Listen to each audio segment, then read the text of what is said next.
있지요. 교역자라면 교역자가 살아야 되는 삶이 있겠지요.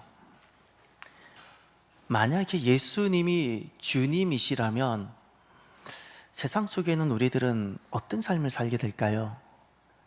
아내라면, 남편이 있는 아내라면 아내가 살아야 되는 삶이 있고, 선생님이 있는 학생이라면 그 학생이 살아야 하는 삶이 있듯이, 예수님이 주이시라면 세상 속에 있는 우리들은 어떤 삶을 살아야 할까요? 오늘 본문에 보면 1절에 이렇게 말씀합니다. 그러므로 너희가 그리스도와 함께 다시 살리심을 받았으면 위의 것을 찾으라. 거기는 그리스도께서 하나님 우편에 앉아 계시느니라. 위의 것을 찾으라. 위의 것을 찾는 삶을 말씀합니다. 위의 것을 찾는 삶. 예수님이 나의 주이시라면, 예수님이 나의 주인이시기 때문에 내가 살아져야 되는 삶이 있는데, 그 삶을 1절에서는 위의 것을 찾는 삶, 이렇게 말씀합니다. 이 위의 것을 찾는 삶이라는 것이 도대체 어떤 것인지를 알기 위해서는 지금까지 우리가 하나님 말씀을 들었던 골로새서 1장과 2장을 조금 살펴보면 도움이 됩니다. 위의 것을 찾는다, 도대체 그건 무슨 말씀일까요? 하늘에 무엇이 있나요? 하늘에서 무엇을 찾는다는 거죠?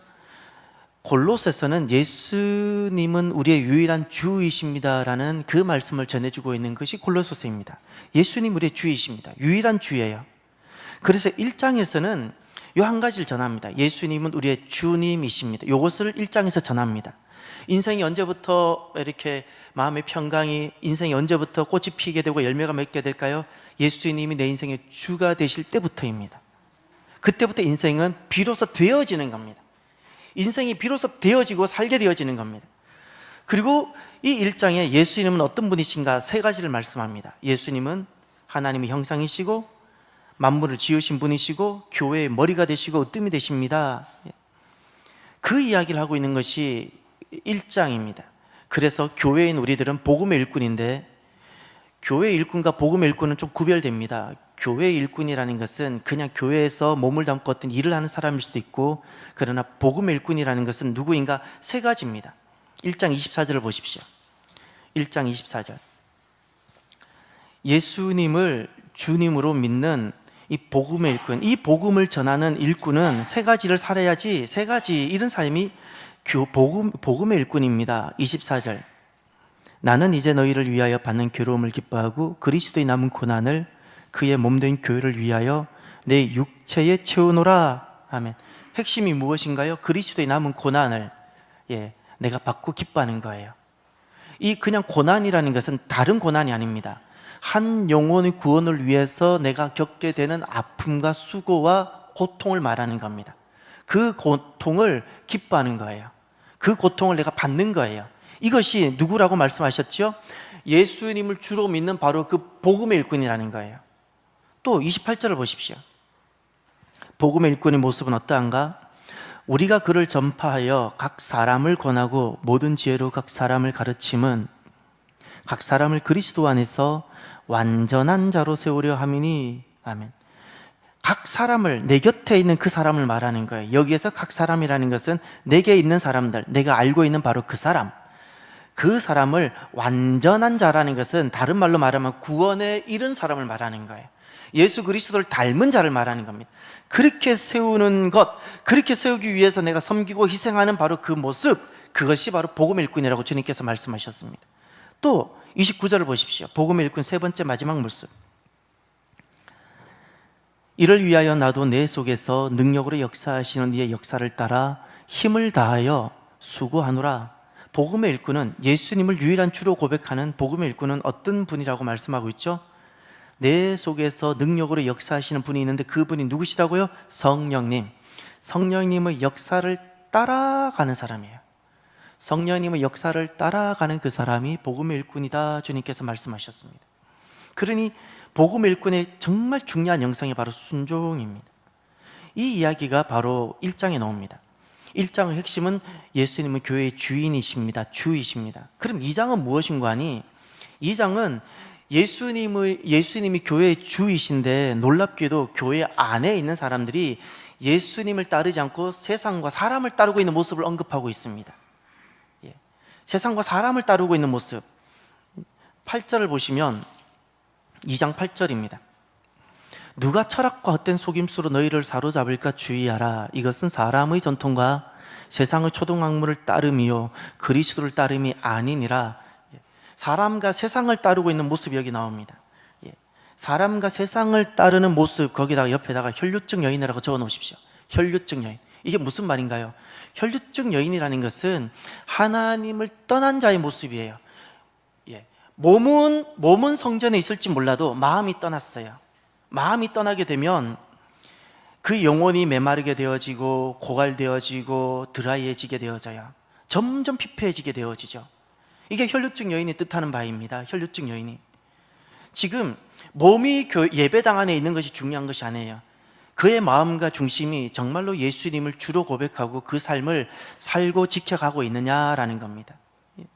이 2장은 몸은 교회 안에 있는데, 이게 지금 골로새서 교회에 보내는 말씀이잖아요. 몸은 교회 안에 있는데 여전히 세상과 사람을 따르는 바로 그 입술로는 예수님을 주로 고백하지만 삶으로는 예수님을 주로 고백하고 그렇게 살지 않는 바로 그 모습, 다르게 사는 모습, 혈류증 환자 이야기입니다. 혈류증 환자. 그 중요한 혈류증 환자의 증거가 두 가지가 나옵니다. 16절을 보십시오. 세상과 사람을 따르는 모습에 정말 중요한 것 한 가지, 두 가지가 나오는데, 첫 번째, 그러므로 먹고 마시는 것과 절기나 주화르나 안식일을 이유로 누구든지 너희를 어떻게 해요? 비판하다라는 표현이 있죠. 이 비판이라는 것은 이런저런 이유로 사람을 나누고 사람을 분리하고 함께하지 않은, 하나 되지 않게 하는 모든 거예요. 쉽게 말하면 공동체를 깨는 모든 거예요. 하나 되지 못하게 하는 거예요. 이것이 세상과 사람을 따르는 거다라고 주님께서 말씀하셨어요. 그것이 세상을 따르는 거라 주님 말씀하셨어요. 공동체를 깨고 하나 되지 못하게 하고 공동체를 나누고 끼리끼리 모이게 하고, 이것이 다 사람과 세상을 따르는 모습이라고 주님 말씀하셨습니다. 또 하나가 18절을 보십시오. 아무도 꾸며낸 겸손과 천사 숭배를 이유로 너희를 어떻게 하지 못하게 하라고요? 정죄라고 그랬죠. 이 정죄라는 것은 무슨 뜻인가 하니 헬라어 원어를 정확하게 번역하면 승리를 빼앗다라는 뜻입니다. 우리가 하나님의 자녀로서 누리는 승리가 있는데 그 승리를 빼앗아 가는 거예요. 마치 이런저런 이유로 우리를 실패자, 낙오자, 덜 떨어진 자로 자꾸 말하는 거예요. 예전에 요즘은 그런 부모님들은 이제 계시지 않겠지만 어렸을 때 가끔 보면 이런 소리들이 들렸어요.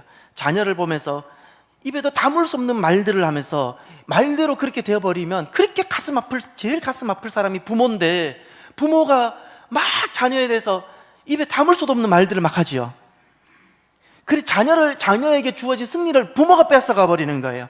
자녀를 자꾸 낙오자가 되게 하고 자녀를 넘어지는 자가 되게 하고 실패자가 되게 하는 거예요. 이런 것이 바로 정죄라는 거예요. 그런데 몸은 교회 안에 있는데 교회에 있는 형제 자매를 보면서 이 승리를 빼앗아가는 일들이 있어요. 하나님께서 우리에게 주시는 누리라고 주신 천국이 있고 기쁨이 있는데 이것을 다 빼앗아가는 것이 있어요. 말이나 어떤 것으로 실패자가 되게 해요. 넘어지게 만들어요. 이것을 주님께서 말씀하셨습니다. 이것이 사람과 세상을 따르는 모습이다 말씀하셨습니다. 그래서 오늘 본문에 다시 돌아가셔서 이제 3장으로 돌아가시면, 그러면 위의 것을 찾는 삶이란 도대체 무엇일까? 3장 1절에 위의 것을 찾으라 말씀하고 계시죠. 위의 것을 찾는 삶이라는 것은 어쩌면 참 고단하고 피곤한 어떤 삶일까요? 도대체 어떤 삶일까요? 1절을 다시금 주목하셔서 보시길 바랍니다. 그러므로 너희가 그리스도와 함께 다시 살리심을 받았으면, 아멘. 요 말씀이 먼저 나에게 고백되어져야 이것이 가능한 삶이에요. 다시 살리심을 받았으면 요겁니다. 다시 살리심 그랬죠. 이건 죽었던 거예요. 혈류증 환자로 살다가 내가 다시 주님께 돌아왔어요. 내가 살게 되었어요. 생명입니다. 생명보다 귀한 것 있나요? 내가 살게 되었었어요. 그런데 받았다라는 이 표현은요, 받게 되다 수동태입니다. 내가 죽어가던 내가 이제 내가 다시금 건강을 되찾고 내가 살게 되어진 거예요. 그러니 이게 얼마나 기쁘고 감사한가요? 이 은혜를 입은 거예요. 그러면 위의 것을 찾는 삶이라는 것은요, 잊지 마셔야 돼요. 주님께서 우리에게 분명히 교훈하시고 말씀하시는 이 위의 것을 찾는 삶이라는 것은 그것이 좋아서 사는 삶이 아니에요. 1차적으로 의무감으로 사는 삶도 아니에요. 생명의 은혜를 입게 되면 너무나도 감사해서 너무나도 기뻐서 살게 되어지는 삶인 줄 믿으시길 바라요. 다시 살리심을 받았으면이라 그랬어요. 다시 살리심을 받았으면 그 은혜가 기쁘고 감사해서 감격하고 감사하는 마음으로 살게 되어지는 삶이고, 모든 생명의 은혜를 입게 되면 살게 되는 삶이고, 모든 죽어가는 생명들이 그토록 살고 싶었던 바로 그 삶이에요. 모든 혈류증 여인들이 그토록 바랬던 그 삶이 바로 이 삶이라는 거예요. 위의 것을 찾는 삶. 여기서 우리가 하나 말씀을 보셔야 됩니다. 출애굽기 20장을 한번 보십시오. 출애굽기 20장입니다. 이제 오늘 이 말씀을 보면 이 말씀을 좀 더 우리가 선명하게 보게 되고 알게 되어지는 부분들이 있을 것입니다. 출애굽기 20장입니다.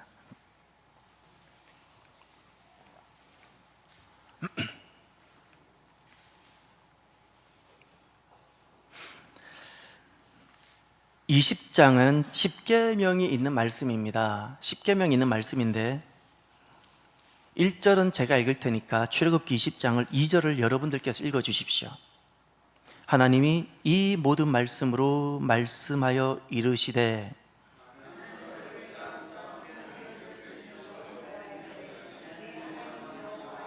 그리고 3절만 다 같이 읽어볼까요?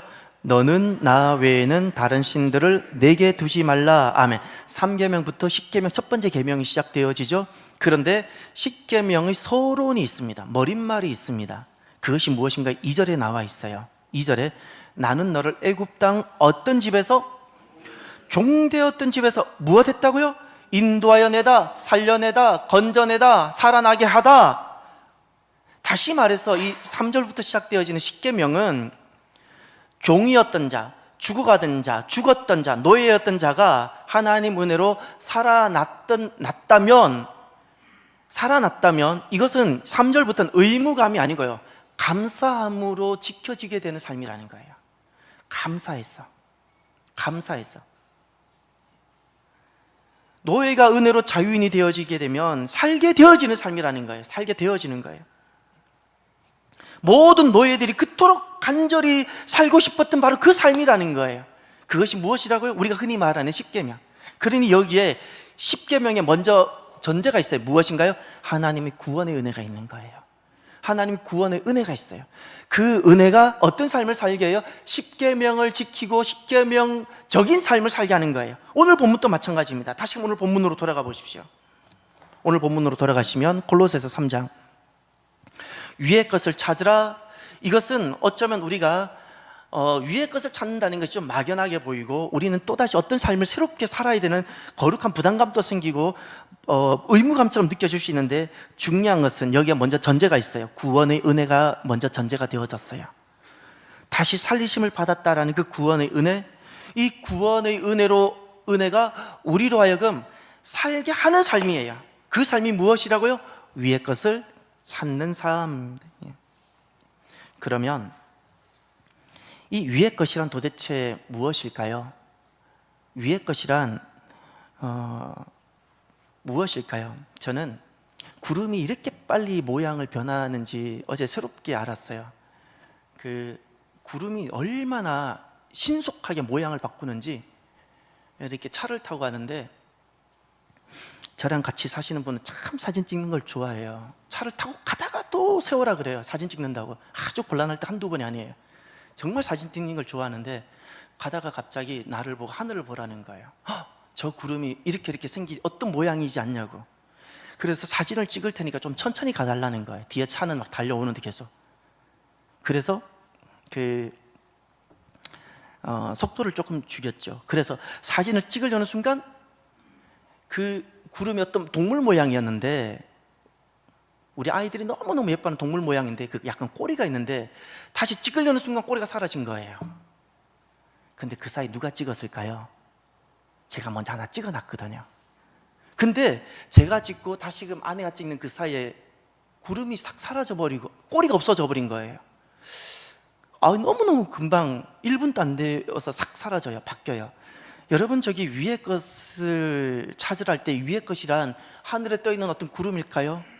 위의 것이란 도대체 무엇일까요? 1절 하반절에 보면 이런 표현이 있습니다. 위의 것을 찾으라, 거기는 그리스도께서 하나님 우편에 앉아 계시느니라. 위의 것이라고 그 위의 것을 이렇게 받으셨어요. 말씀하셨어요. 거기는 그리스도께서 하나님 우편에 앉아 계시느니라. 그러면 그 거기는 어디일까요? 거기란 하나님 나라고요. 거기란 무엇일까요? 예수님이 주가 되신 바로 그것이에요. 예수님이 주가 되시고 하나님 우편에서 왕이 되셔서 다스리시는 바로 그곳, 예수님이 주가 되시는 그곳, 하나님 나라.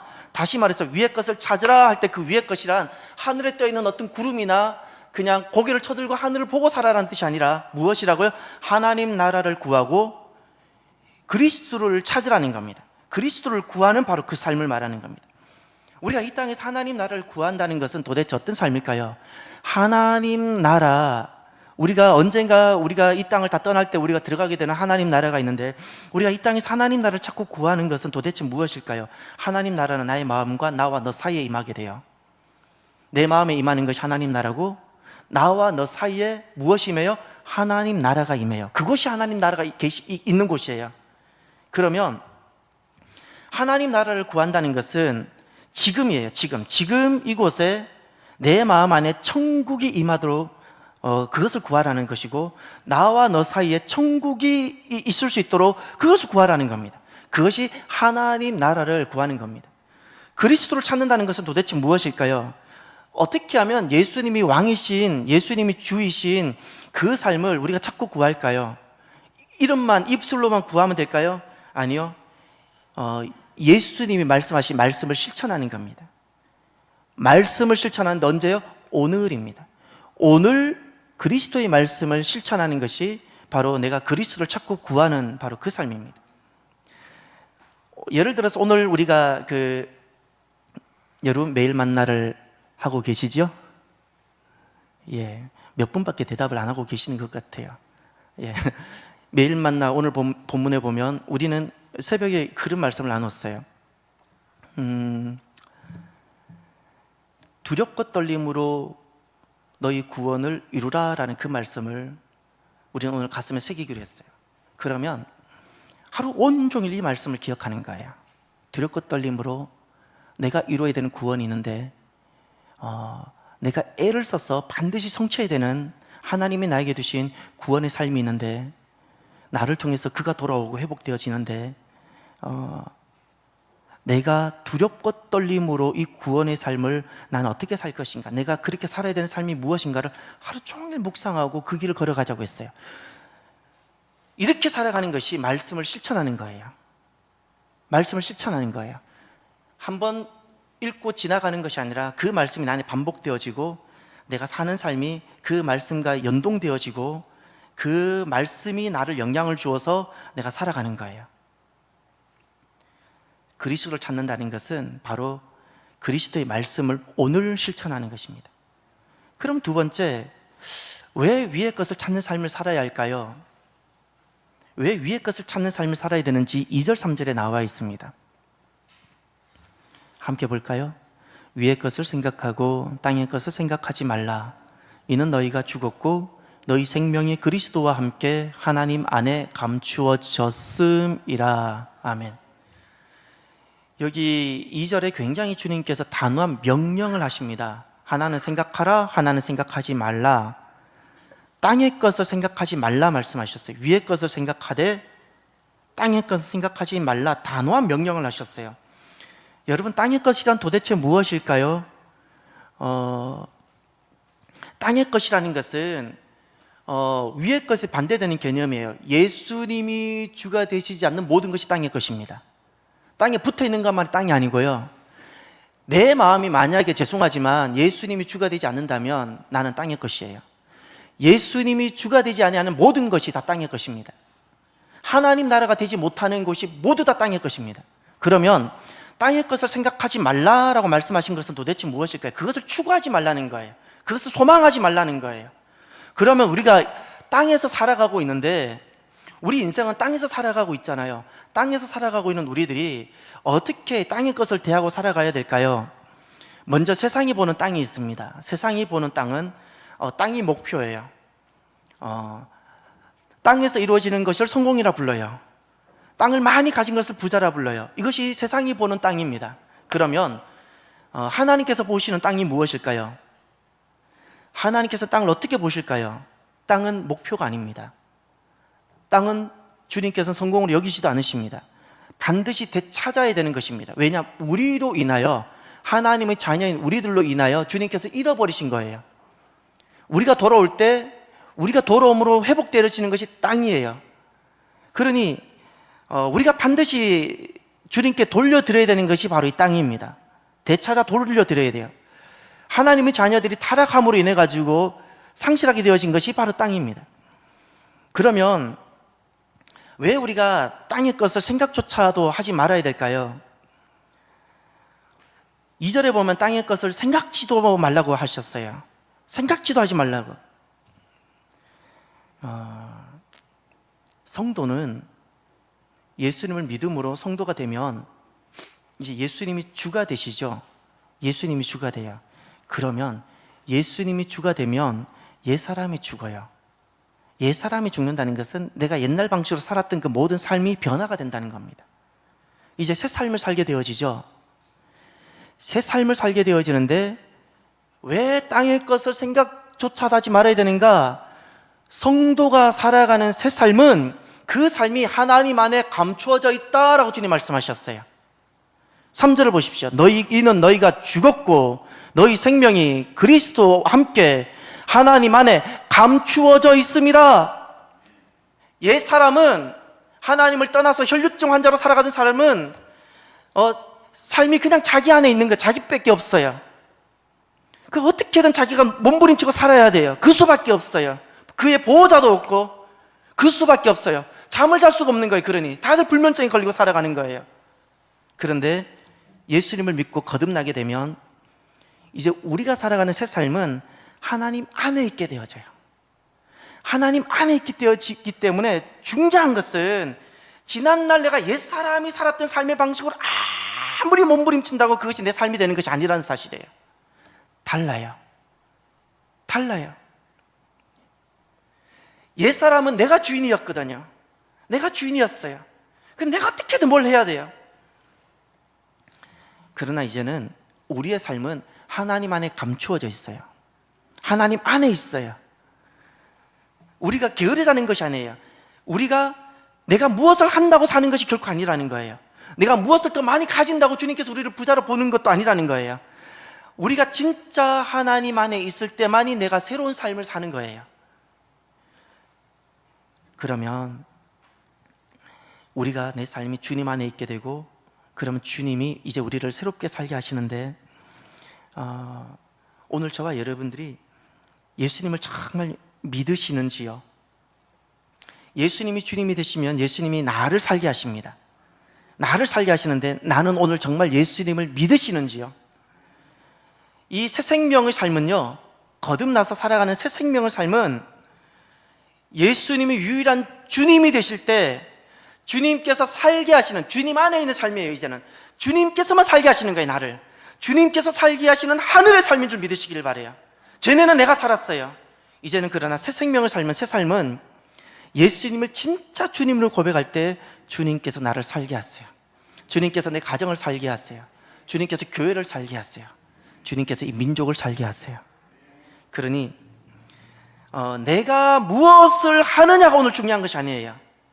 성도는 땅의 것을 내가 생각하고 구하고 내가 얻는, 내가 무엇을 하는 것이 중요한 것이 아니라 내가 오늘 예수님을 주님으로 인정하고 내가 예수님 안에 거하느냐가 중요한 줄 믿으시길 바랍니다.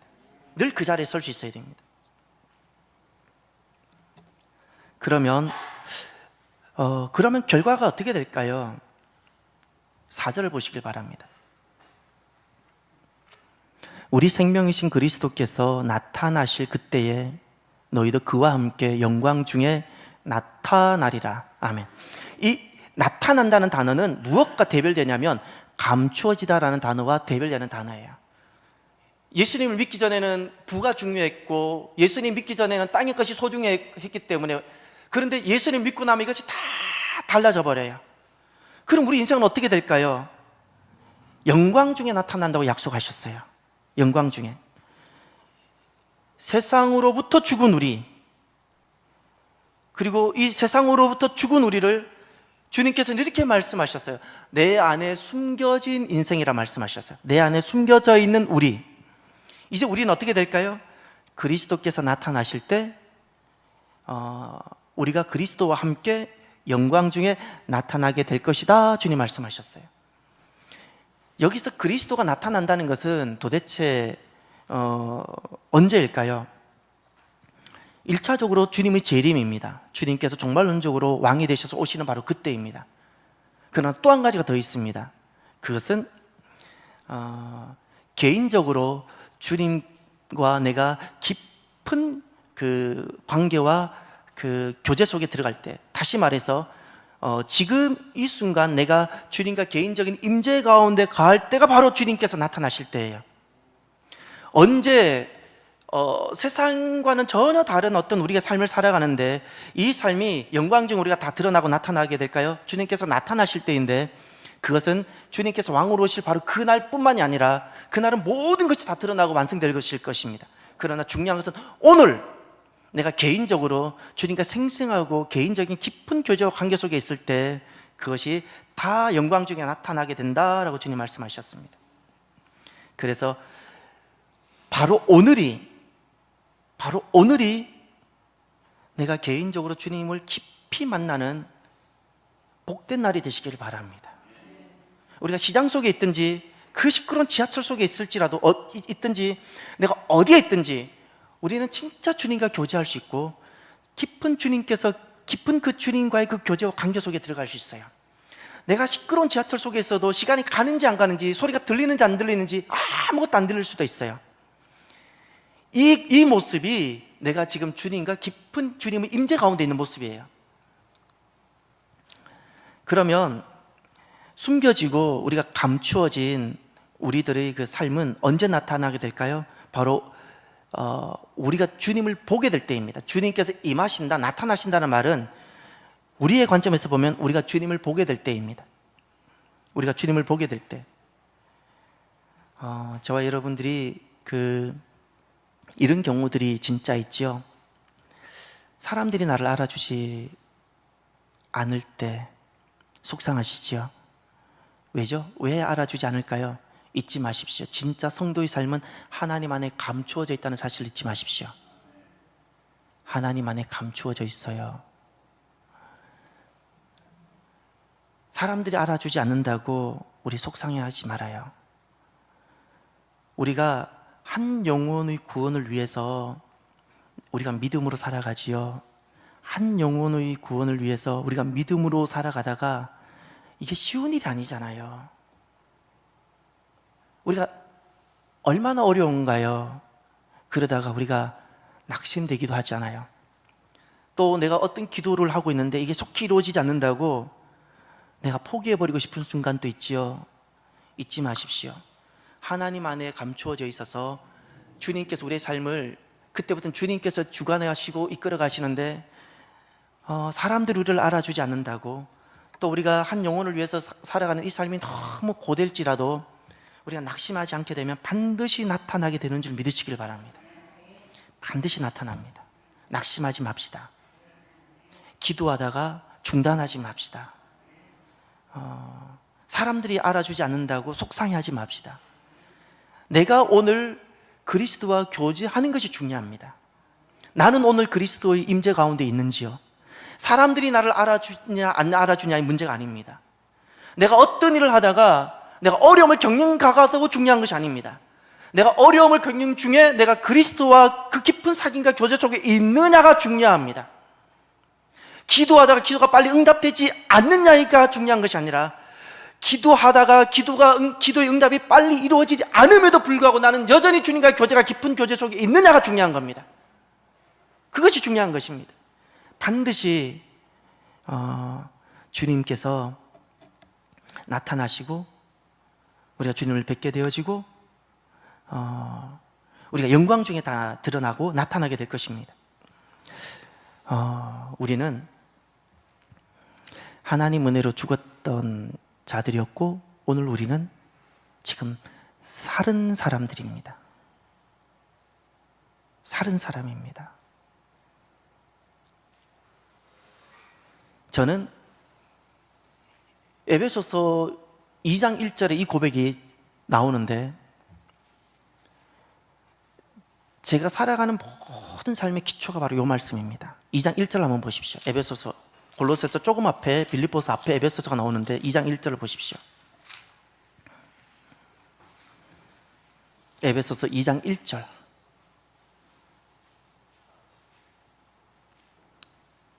예, 골로새서 앞에 빌립보서 앞에 에베소서가 있는데 2장 1절. 저는 이 말씀이 제 모든 부분에 있어서 근간을 이루는 말씀입니다. 함께 볼까요? 그는 허물과 죄로 죽었던 너희를 살리셨도다. 아멘. 죽었었는데요. 죽었던 자인데 어떻게 해요? 하나님 은혜로 살게 됐어요. 살게 되고 나니까 저의 경우에요. 죽었던 자인데 살게 되고 나니까 살고 나서 겪게 되는 은혜, 고통도 감사한 거예요. 살고 나서 겪는 아픔도 감사해요. 살고 나서 누리는 모든 것이 그냥 감사할 뿐이에요. 그냥 다 감사함에 있게 되죠. 왜죠? 죽었던 자인데. 그래서 이것을 다른 말로 말하면 은혜라고 부르는 거예요. 이것을 은혜라 부르는 거예요. 그리스도인은요 절대 자격으로 살지 않아요. 능력으로 사는 사람도 아니에요. 다 그리스도인 삶이 아니에요. 그리스도인의 첫 번째 배경이 되는 가장 근본이 되는 삶은 이 은혜입니다. 죽었던 나를 주님께서 용서하시고 다시금 살리셔서 다시금 부르셔서 하나님 거룩한 구원의 목적을 부여하시고 그렇게 살게 하시는 바로 그 놀라운 하나님의 은혜, 이 은혜가 오늘 우리를 다 살게 합니다. 가정 속에서도 이 은혜가 내 가정 속에서 자리하게 하고요, 이 은혜가 교회 속에서 내가 서 있어야 되는 자리를 다 자리하게 되는 겁니다. 이렇게 은혜로 죽었던 우리가 살아서 사는 사람들, 그래서 위의 것을 보고 사는 사람들을 하늘을 사는 사람들이라 부릅니다. 저와 여러분들이 이 하늘을 사는 사람, 바로 이곳에서 주님께서 부르신 이곳에서 하늘을 사는 삶을 살아가는 저와 여러분이 되시기를 주의 이름으로 축원합니다. 이 시간 오늘 나에게 주신 말씀을 가슴에 새기십시오.